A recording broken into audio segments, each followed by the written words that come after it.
Hola, bienvenidos a este canal Estudiando la Biblia con Awilda. Te habla Awilda Costa y te invito a que me acompañes a otro poderoso estudio de la palabra. En el día de hoy vamos a comenzar con el estudio del capítulo 18 según el Evangelio de Mateo. Así que si tienes tu Biblia la puedes buscar para que me acompañes en la lectura.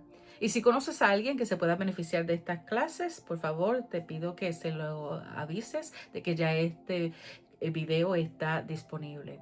Y ahora vamos a comenzar leyendo desde el primer versículo. Dice así: En aquel tiempo los discípulos vinieron a Jesús diciendo: ¿Quién es el mayor en el reino de los cielos?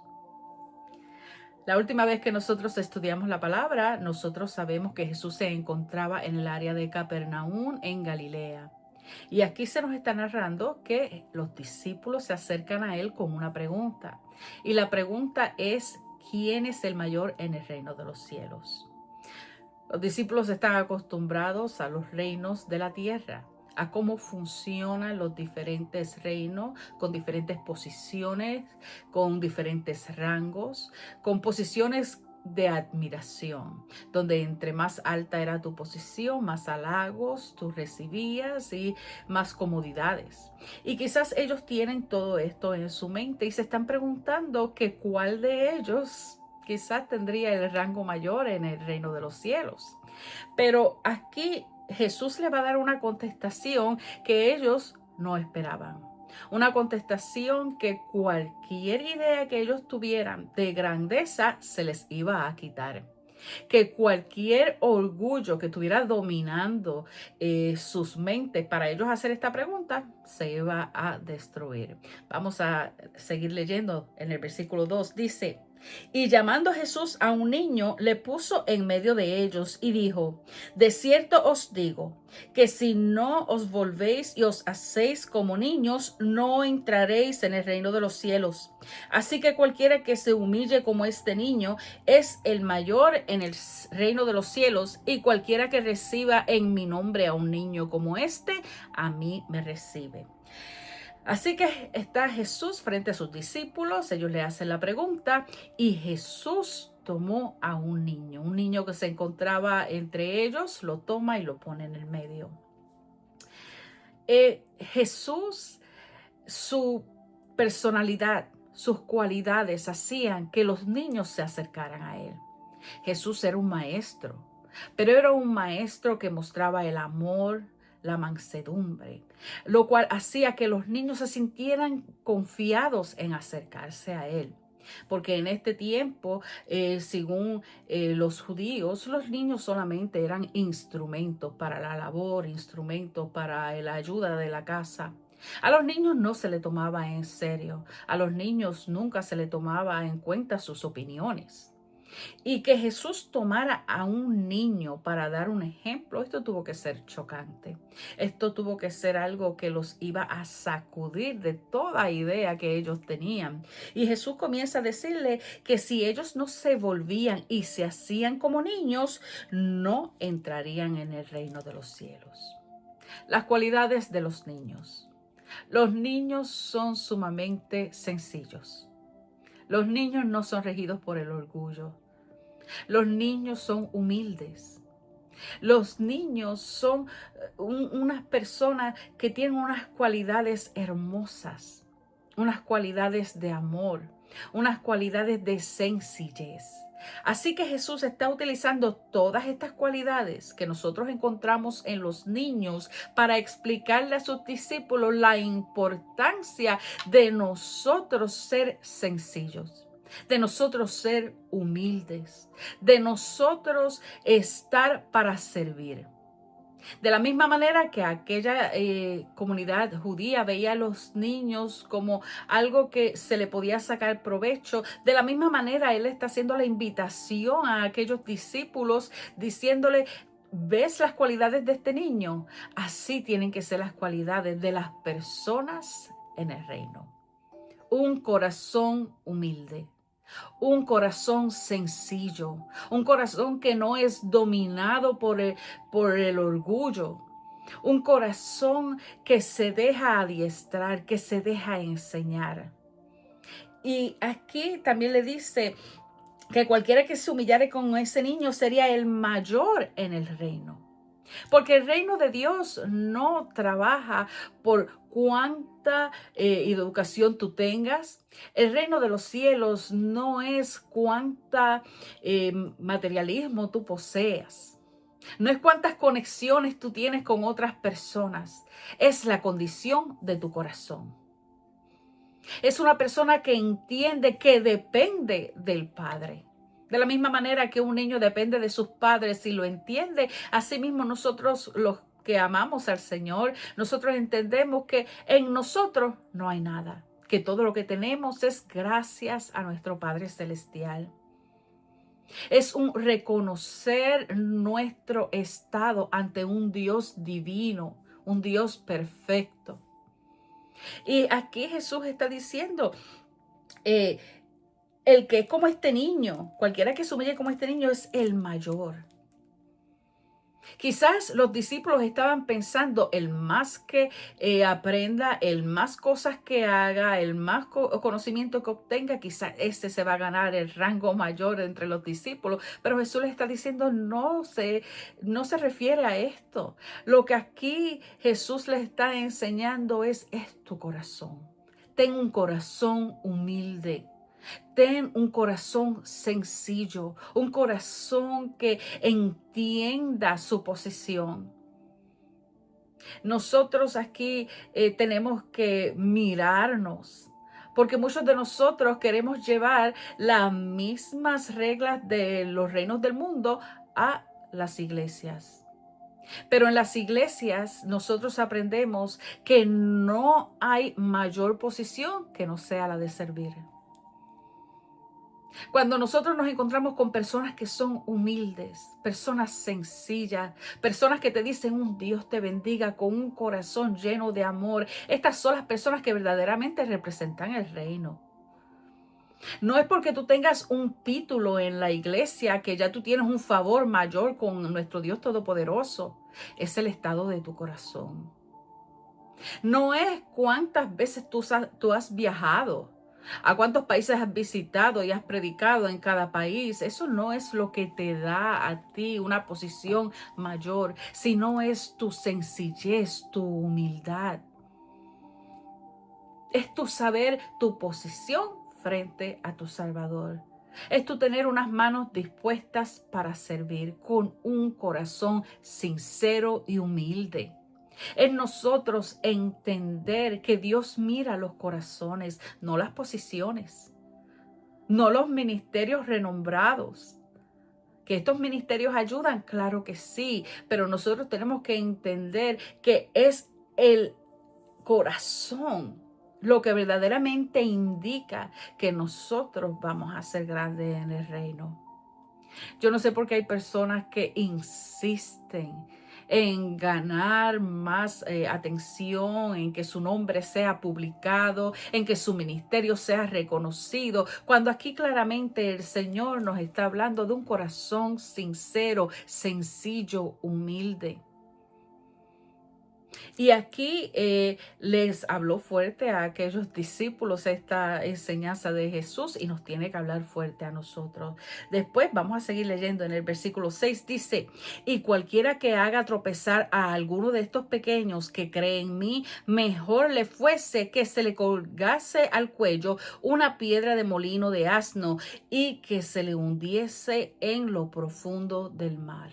Aquí Jesús ya les está hablando de la condición de los siervos del reino de los cielos, esa condición de humildad, de sencillez. Y ahora les está diciendo, pobre de aquellos que los hagan tropezar.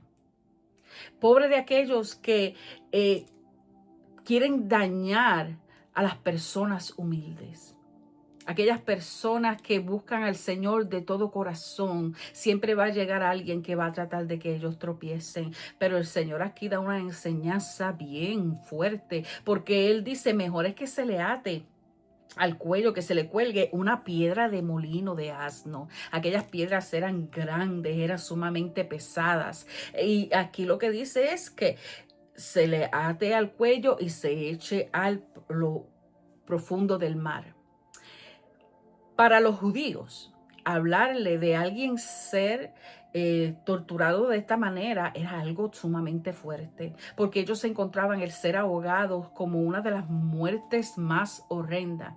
Sí, los romanos en este tiempo acostumbraban como castigo a poner cosas pesadas en el cuello de las personas y echarlos al mar para que murieran ahí hundidos, ahogados. Pero para los judíos esto era algo bien aterrador. Así que Jesús lo está utilizando para enseñarle cuán fuerte, cuán malvado ante los ojos de Dios es la persona que hace tropezar a uno de sus hijos humildes, a una de las personas que son como niños, que les hacen daño. Aquí nosotros tenemos que ver que los discípulos que están al frente de Jesús, que le habían hecho aquella pregunta, ¿quién es mayor?, están aprendiendo cuán importante para nuestro Padre Celestial es los siervos humildes de Él. Cuán importante y cuán hermosos son ante Él estas personas. Después seguimos en el versículo 7, dice: ay del mundo por los tropiezos, porque es necesario que vengan tropiezos, pero ay de aquel hombre por quien viene el tropiezo. El Señor nunca nos dijo que la vida sería una cama de rosas, de pétalos de rosas. No, van a venir tropiezos, van a venir cosas malas. Hay hombres malvados que su única intención es hacer daño. Y Él dijo, esto va a pasar, pero ay de aquel hombre. Y estos ayes del Señor son unos ayes fuertes, son unos ayes que cuando nosotros los leemos sabemos que va a venir un pago por la maldad. Y Él dice, ay de aquel hombre por el cual venga ese tropiezo. Hay personas malvadas aún en las iglesias. Hay personas que su único propósito es autopromoverse, que ellos solamente quieren elevarse a sí mismos y cualquier persona que se le interponga en el camino, ellos van a tratar de destruirlo. Ay de estas personas que son solamente movidas por el orgullo, que solamente lo que quieren es atención para sí mismos. Ay de estas personas que no respetan a los siervos del Señor. Después dice aquí, por tanto, si tu mano o tu pie te es ocasión de caer, córtalo y échalo de ti. Mejor te es entrar en la vida cojo o manco que teniendo 2 manos o 2 pies y ser echado en el fuego eterno. Y si tu ojo te es ocasión de caer, sácalo y échalo de ti. Mejor te es entrar con un solo ojo en la vida que teniendo 2 ojos y ser echado en el infierno de fuego. Jesús aquí les está hablando de cuán grande es la falta, es el pecado. Nosotros no podemos tomar al pecado como algo sutil, como algo bueno, es simplemente un error, no. No nos demos al pecado. Si sabemos que algo es malo, no lo hagamos. Y Jesús está utilizando aquí unos ejemplos que son bien dramáticos, porque dice, si tu mano te es ocasión de caer, córtala. Si tu ojo es ocasión de caer, sácalo. Y Jesús no es que está promoviendo la mutilación del cuerpo, no. Es para que nosotros entendamos la seriedad del pecado. Para que nosotros entendamos cuán gran ofensa es en nosotros cometer pecado. No lo tomemos, vuelvo a repetir, por algo ligero. No usemos la excusa, es que es de humanos el errar.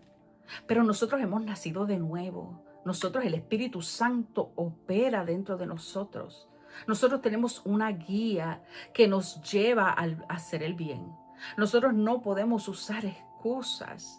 Nosotros, de la misma manera que nosotros cuidamos nuestro cuerpo físico y no queremos perder ninguna parte, de la misma manera nosotros tenemos que cuidarnos de no fallarle a Dios y mucho menos de nosotros herir a uno de sus siervos, de hacerle mal, de hacerlo tropezar. Hay personas que han tropezado en las iglesias porque se han encontrado con personas malvadas que hacen de que su caminar sea uno extremadamente difícil. No seamos piedra de tropiezo a nadie. Amemos como el Señor amó. Seamos humildes, seamos sencillos como niños. Cuidemos cuidémonos de nosotros no hacer el mal. A diario presentémonos ante el Señor. Pidámosle guianza, sabiduría que Él nos las da abundantemente para nosotros mantenernos firmes. Y aquí Jesús habla bien claro sobre que estas personas van a recibir un castigo. Las personas malvadas, las personas que con toda conciencia hacen daño, van a pagar un precio. Nosotros tenemos que cuidarnos, nosotros tenemos que velar por nuestra salvación, nosotros tenemos que velar que en nosotros no crezca un sentimiento que sea contrario a la voluntad del Señor. Tenemos que echar todo orgullo fuera, tenemos que echar toda pretensión fuera de nuestras vidas. Y tenemos que amar a nuestros prójimos. Vamos a seguir leyendo. En el versículo 10 dice: mirad que no menospreciéis a uno de estos pequeños, porque os digo que sus ángeles en los cielos ven siempre el rostro de mi Padre que está en los cielos, porque el Hijo del Hombre ha venido para salvar lo que se había perdido. Aquí Jesús sigue hablándole a aquellos discípulos. Recuerden, todo esto es contestación de la pregunta que ellos hicieron. Y aquí Él sigue contestando a aquella pregunta diciendo: no pueden menospreciar a un pequeño como este. Él sigue usando el ejemplo del niño, hablando de los hombres humildes, de las personas humildes, de un corazón sincero que son del reino. Y les dice: no me lo menosprecies. No podemos poner rangos en las iglesias. No podemos poner personas con un valor más alto que otras. No. Así no opera el reino. Los reinos en el mundo sí, ellos tienen sus clases, tienen todas sus posiciones diferentes, pero en el reino de los cielos no. En el reino de los cielos nosotros sabemos que es por gracia que nosotros pertenecemos a este reino. Nosotros tenemos que entender que es por el sacrificio perfecto de Jesús en la cruz, que todos somos deudores, que gracias a la justificación nosotros hoy día podemos decir que somos hijos de Dios, pero cuidado de no permitir que crezca un orgullo en nosotros de pensar de que somos más arriba que los demás. Casi siempre cuando nosotros hablamos de religiosidad, estos temas salen, porque el religioso le encantan los puestos. Y este era el problema que tenían aquí los discípulos. Su mente con esa religiosidad que siempre estaba presente, ellos creían que iban a haber diferentes rangos entre ellos. Y Jesús les dice: mire, no menosprecien al pequeño, no lo hagan. Eso no hay cabida en el reino de los cielos para una actitud así. No se puede menospreciar al humilde, al sencillo. Por más estudios que usted tenga, por más preparación académica que usted tenga, no menosprecie a aquel que apenas sabe leer o escribir. No se crea que por sus estudios religiosos, escatológicos, teológicos, usted tiene una posición más alta en el reino de los cielos. No es así. Es el estado de su corazón. Es el reconocer que nosotros somos siervos del Dios Altísimo. ¿Servimos de diferentes maneras? Sí. Pero todos somos llamados a tener un corazón sencillo, un corazón humilde, un corazón prestado para servir a otros. Y sigue diciendo aquí Jesús diciendo: digo que sus ángeles en los cielos ven siempre el rostro de mi Padre que está en los cielos. Aquí lo que la palabra nos está diciendo es que hay ángeles cuidando a las personas, hay ángeles cuidando a los hijos de Dios. El ojo de Jehová está mirando a sus siervos. Si tú menosprecias a uno de ellos, si tú tratas mal a uno de ellos, sabes que Jehová lo está notando. Hay personas que usan este versículo para decir que tienen un ángel guardián. Aquí la palabra no nos dicen que tenemos un ángel guardián, lo que sí nos habla es de que los ángeles del Señor velan por sus hijos, eso sí, y pobre de aquel que les haga daño, porque Jehová lo está viendo, porque Jehová lo está cuidando.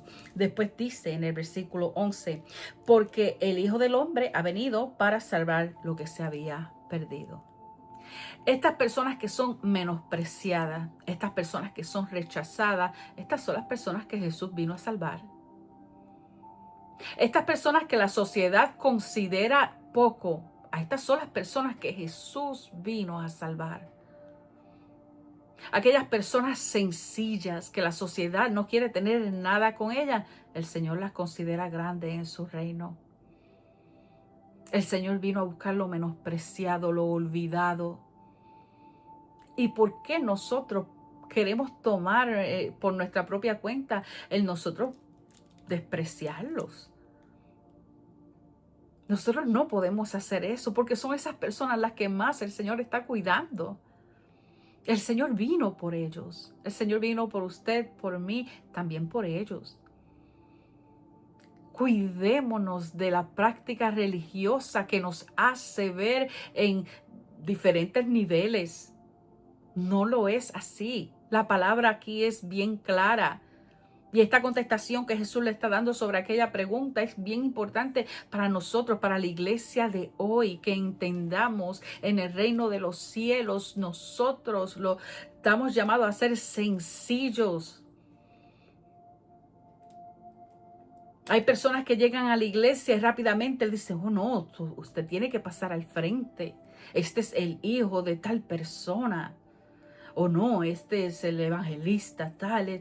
Para el reino de los cielos, nosotros todos somos sus hijos, todos somos sus siervos. Y no quiero decir que no se le dé honra a quien honra se merece. Claro que reconocemos su labor, pero eso no lo hace ser más alto ante Dios que los demás.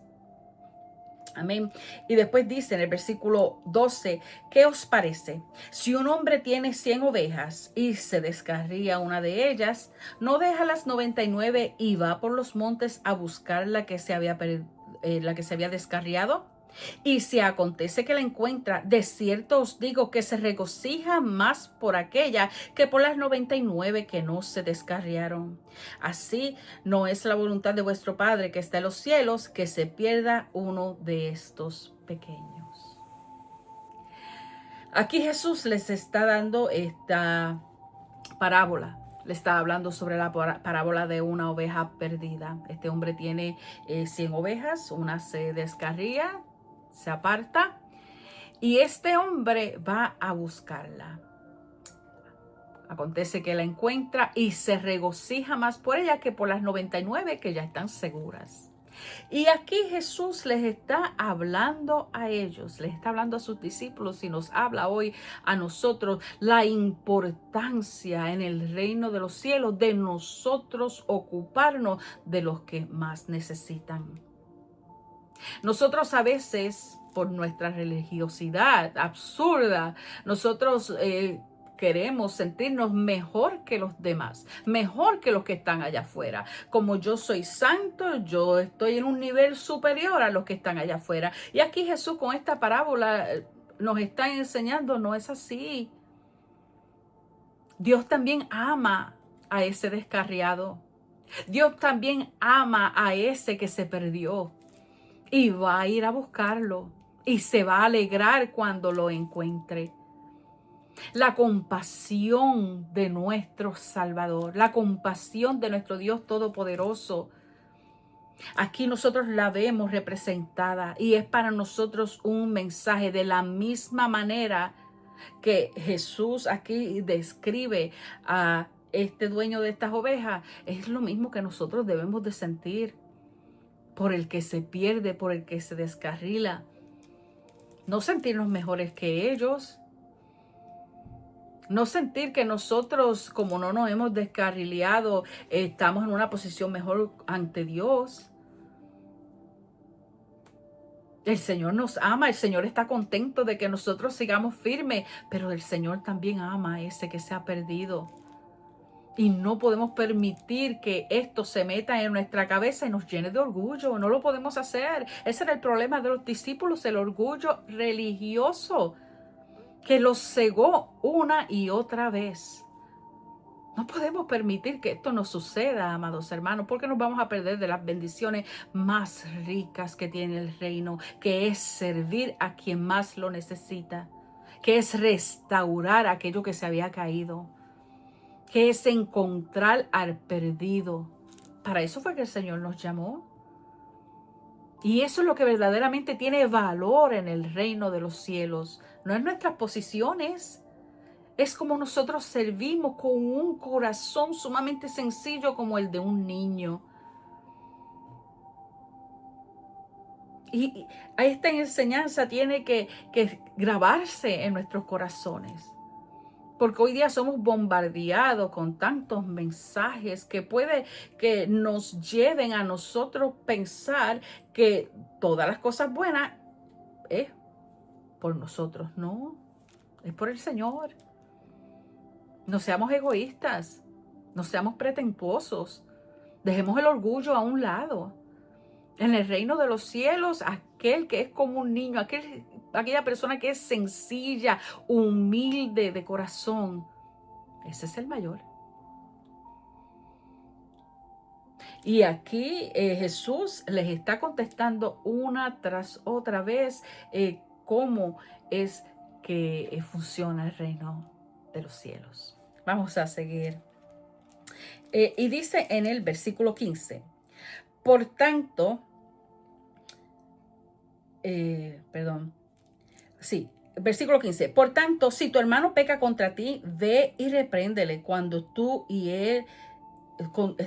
él solo. Si te oyere, has ganado a tu hermano. Mas si no te oyere, toma aún contigo uno o dos, para que en boca de 2 o 3 testigos conste toda palabra. Si no los oyere a ellos, dilo a la iglesia, y si no oyere a la iglesia, tenle por gentil y publicano. Aquí Jesús está hablando, sigue contestando la pregunta de los discípulos, pero ahora entra en un tema diferente, porque está hablando, si un hermano peca contra ti, ¿qué tú debes de hacer? Y aquí el Señor nos está enseñando que vayamos y hablemos con esta persona. Esto evita que nosotros comencemos a crear chismes, que nosotros empecemos a hacer comentarios en contra de esta persona. También esto evita que crezca en nosotros raíces de amargura, raíces de rencor, que después puede dar cabida a otras cosas peores. Y el Señor dice, cuando tú le ves, repréndele, habla con él, establece una conversación. ¿Qué ha sucedido? Entonces aquí el Señor les dice, si él no oye, busca 2 o 3 personas que estén contigo, que sean testigos de que tú quieres arreglar el problema. Esto quizá no se practica mucho en nuestras iglesias, pero es bien importante que nosotros tengamos esta enseñanza bien fija en nuestro caminar con el Señor. Es bueno arreglar los problemas rápidamente para no darle cabida al enemigo que después cree otros problemas mayores. Si tienes unas amistades o si tienes unas personas de confianza en la iglesia, pídele que te ayuden a ser como testigos, o que pueden ser mediadores, que pueden ser estas personas que pacifiquen cualquier malentendido que pueda ocurrir. Esto es bueno, esto es necesario, esto es saludable para la relación de nosotros con nuestros hermanos en Cristo. Después, cuando dice, si no oyere, en el versículo 17, si no lo oyere a ellos, dilo a la iglesia, y si no oyere a la iglesia, tenlo por gentil y publicano.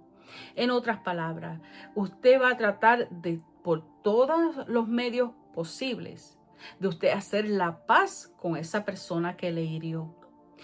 Busca testigos, si los testigos ahí no pueden resolver la situación, si esa persona se niega a cambiar de actitud, dígalo a la iglesia. Puede decir, por esta razón es que nuestra relación se ha dañado o no podemos hablar en este momento. Y si no, oye, deténlo por gentil y publicano. Lo que está diciendo el Señor, si ya tú hiciste todo lo posible por arreglar una relación y esa persona aún insiste en no reconciliarse, entonces se va a tener que dejar a un lado. Entonces, no porque tú lo odias, no porque tú lo menosprecias, sino porque ya tú hiciste todo lo posible, entonces ahora lo vas a tener que dejar a un lado. Amén. Entonces, cuando dice aquí la palabra, de cierto os digo que todo lo que atéis en la tierra será atado en el cielo, y todo lo que desatéis en la tierra será desatado en el cielo. Jesús aquí lo que les está diciendo es la autoridad que Él le da a la iglesia sobre la disciplina. En unas clases pasadas nosotros ya discutimos que el atar y el desatar era una práctica judía cuando la ley se encontraba en una área gris. Entonces tenían que llamar a los sacerdotes para que fueran los sacerdotes los que decidieran si se iba a aplicar la ley, queriendo decir atar, o si no se iba a aplicar la ley, queriendo decir desatar. Entonces Jesús está utilizando esta práctica en el pueblo judío para decirle a la iglesia, ustedes tienen la autoridad también para atar y desatar, para dar las órdenes de cómo se debe de llevar a cabo cualquier conflicto. Hay iglesias que practican disciplina. Y aquí esto es lo que nos está hablando. La iglesia tiene la autoridad para ponerle disciplina cuando hay testigos. Si ya tú has presentado el caso a algunos testigos, ya tú le has presentado el caso a la iglesia y aún así una persona se resiste a cambiar, se resiste a resolver la situación, la iglesia tiene la autoridad para dar disciplina. La disciplina tiene que ser, vuelvo a repetir, con testigos y con una base sólida. Una iglesia, un líder de iglesia no puede rápidamente estar dictando disciplina sin tener los hechos claros, sin tener testigos de que ya esas personas trataron de arreglar, sin que la iglesia entienda por qué a esta persona se le está dando la disciplina. Pero de que sí puede dar disciplina, sí, aquí nosotros lo vemos. Ahora, en el versículo 19 dice, otra vez os digo que si dos de vosotros se pusieran de acuerdo en la tierra acerca de cualquier cosa que pidieren, les será hecho por mi Padre que está en los cielos, porque donde están dos o tres congregados en mi nombre, allí estoy yo en medio de ellos. Esta porción bíblica nosotros la conocemos mucho porque siempre la utilizamos, para justificar cuando hay pocas personas. Y cuando hay pocas personas normalmente decimos, pero Dios está con nosotros porque donde hay dos o más. Pero verdaderamente aquí no está hablando de cantidad. Aquí no está hablando de grupos pequeños o grandes. Lo que está hablando es que a la vez se reúnan en el nombre de Jesús, en su nombre, Él está presente. No quiere decir que Él se vaya de nuestro lado o se quede. Él siempre está con nosotros. Pero aquí Él está diciéndonos que su pensar está junto con el de nosotros. Que Él está unidos en la petición con nosotros. Y es algo hermoso que nosotros como iglesia tenemos que entender. La iglesia funciona con los miembros. La iglesia no es un edificio. La iglesia no son 4 paredes decoradas. La iglesia no son estas sillas hermosas, el altar preparado. La iglesia somos nosotros. Y cuando nosotros nos reunimos en el nombre de Jesús, Él es fiel para estar allí junto con nosotros, participando de la adoración que nosotros le estamos dando. Nosotros nos reunimos en el nombre de Jesús. Ese es el verdadero llamado para una iglesia, a reunirse. El nombre de Jesús. Y todo lo que nosotros elevemos al Padre, lo elevamos en el nombre de Jesús. Y dice aquí sobre la oración lo que nosotros pidiésemos. El Espíritu Santo siempre nos va a llevar a pedir sobre la voluntad del Padre. Y Jesús está allí junto con nosotros en esta reunión hermosa. Esto es buenas nuevas para nosotros y fue hermoso que Él también se lo dijera a los discípulos, que la iglesia, cuando se levante la iglesia, ellos van a tener esta autoridad y les asegura que Él iba a estar en medio de ellos. Entonces ahora En el versículo 21 dice, entonces se le acercó Pedro y le dijo, Señor, ¿cuántas veces perdonaré a mi hermano que peque contra mí? ¿Hasta 7? Jesús le dijo, no te digo hasta 7, sino aún hasta 70 veces 7. El pueblo judío estaba acostumbrado a decir que perdonaras 2 o 3 veces. Y aquí Pedro trató de utilizar una exageración mencionando el número 7, diciéndole a Jesús, ¿y hasta cuándo yo voy a perdonar al que me ofenda? Y Jesús le hace una exageración mayor. No te digo 7, te digo 70 veces 7. En otras palabras, le está diciendo indefinidamente, perdona, porque el que perdona, el que ha recibido perdón, va a perdonar. El que perdona, sana. El que perdona no solamente se sana a sí mismo, sana a la otra persona. Pero ahora Jesús les va a hablar, le va a dar un recuento que va a explicar mejor la contestación que él le acaba de dar al discípulo Pedro. Le va a hablar sobre el perdón. Y se encuentra en esta historia que Jesús les narra. Es la de los 2 deudores. Y dice, por lo cual el reino de los cielos es semejante a un rey que quiso hacer cuentas con sus siervos.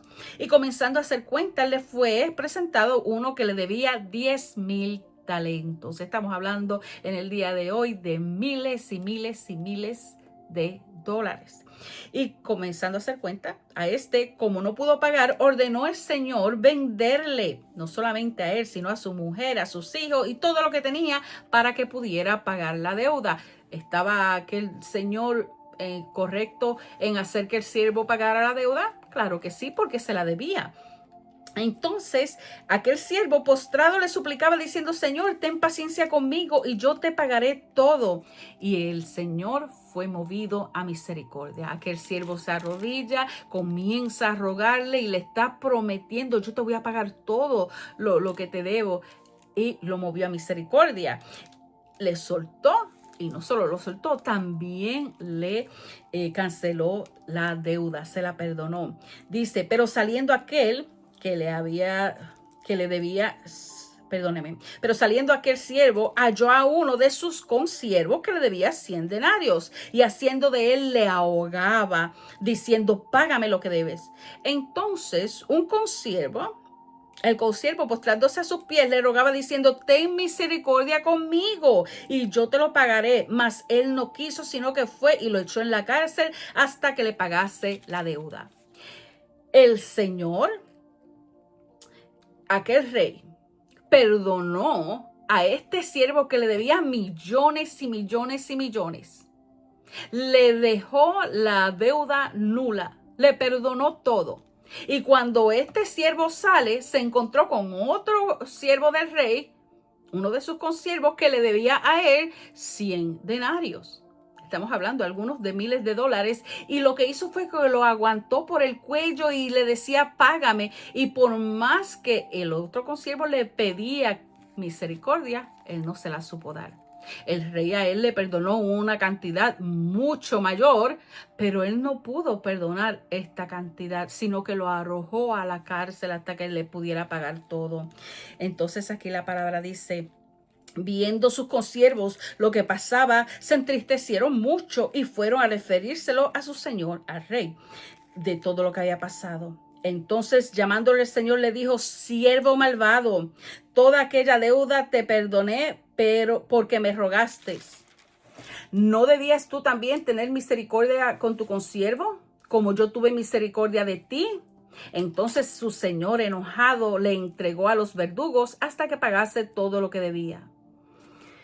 Aquí Jesús le narró esta historia para seguir contestando ahora aquella pregunta del apóstol Pedro cuando le dijo cuántas veces tengo que perdonar a mi enemigo, 7 veces.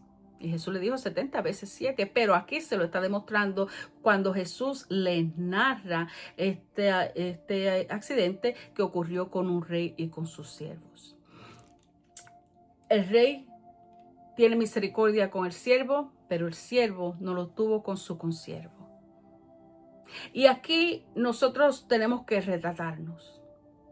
Porque si nosotros nos paramos frente al Rey de Reyes y Señor de Señores, nuestro Señor y Salvador Jesucristo, que mucho Él nos ha perdonado.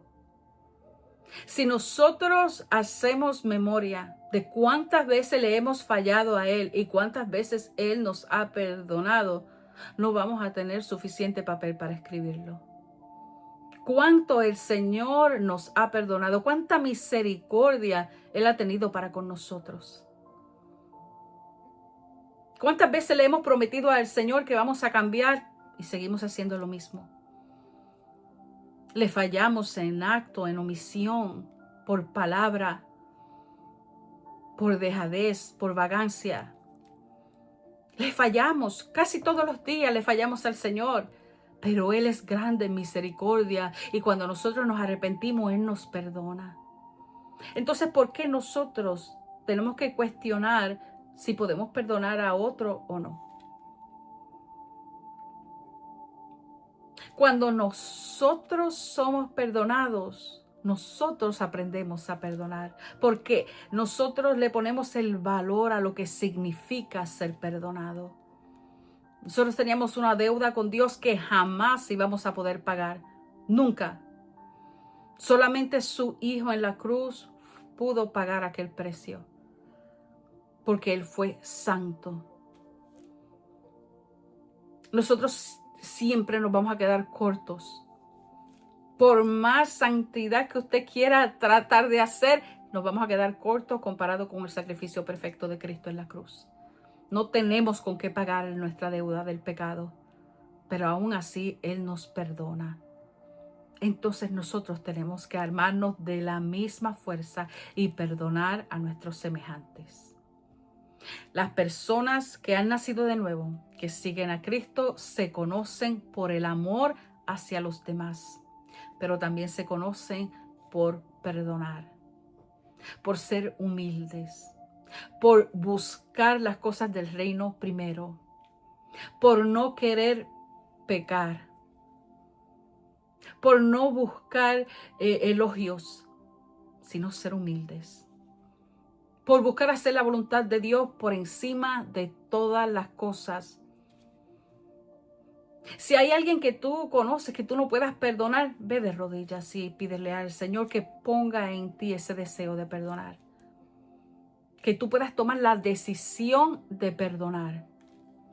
Perdonar no quiere decir que tú vas a librar a esa persona de las consecuencias de sus actos, no. Pero ante Dios, ya tú le perdonaste. Ante Dios, ya contigo se cerró la deuda. La deuda que nosotros tenemos con el Señor ya fue cancelada. Vamos a practicar la misma misericordia. Vamos a tener compasión de los demás. Aquí el último versículo de este capítulo dice: así también mi Padre Celestial hará con vosotros si no perdonáis de todo corazón a cada uno a su hermano sus ofensas. Aquel hombre malvado, aquel siervo malvado que él fue perdonado pero no pudo perdonar, fue entregado a los verdugos.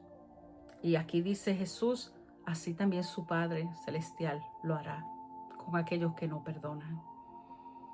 El perdonar es una decisión que nosotros tomamos en Cristo Jesús. Cuando dependa de nosotros, vamos a arreglar todos los problemas. Busquemos siempre nosotros arreglar los problemas. Vamos a perdonar de la misma manera que Dios nos perdonó a nosotros. Vamos nosotros a aplicar todas estas enseñanzas que Jesús aquí nos da. Todas empezaron con una pregunta de los discípulos tratando de averiguar quién iba a ser mayor en el reino de los cielos y cómo el Señor le contestó. Con humildad, el que es humilde y sencillo como un niño. Aquel que entiende lo que es servir. Después aquí Jesús le advirtió sobre aquellos que le hacen daño a estos sencillos. Cuidémonos nosotros también de hacer cosas semejantes.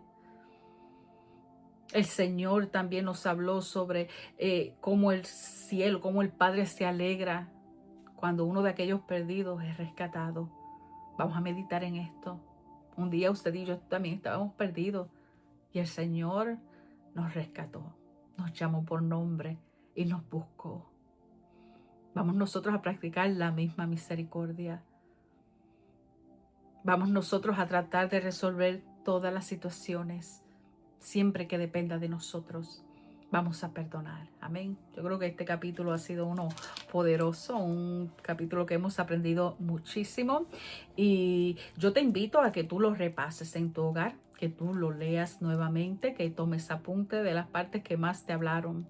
Que en oración tú le presentes todas las áreas en tu corazón que necesitan ser cambiadas. Vamos a permitir que el Señor a través de su palabra nos moldee, que a través de su palabra Él escriba en nosotros su ley, que haga de nuestro corazón uno nuevo. Esta es la riqueza de la palabra del Señor. Amén. Ya terminamos el estudio de este capítulo y yo te invito a que si tú tienes alguna pregunta y quieres dejarla en los comentarios, lo puedes así hacer. Yo con mucho gusto trataré de contestarla conforme al Espíritu Santo me ayude. Si tú conoces una persona que puede beneficiarse de estos estudios bíblicos, dale la información de la página de este canal para que ellos puedan visitarlo y así gozarse de todas las clases que ya están disponibles. Y te doy gracias por estar nuevamente aquí con nosotros y nos vamos a ver en la próxima cuando comencemos el estudio del capítulo 19. Así que, bye, nos vemos, bye bye.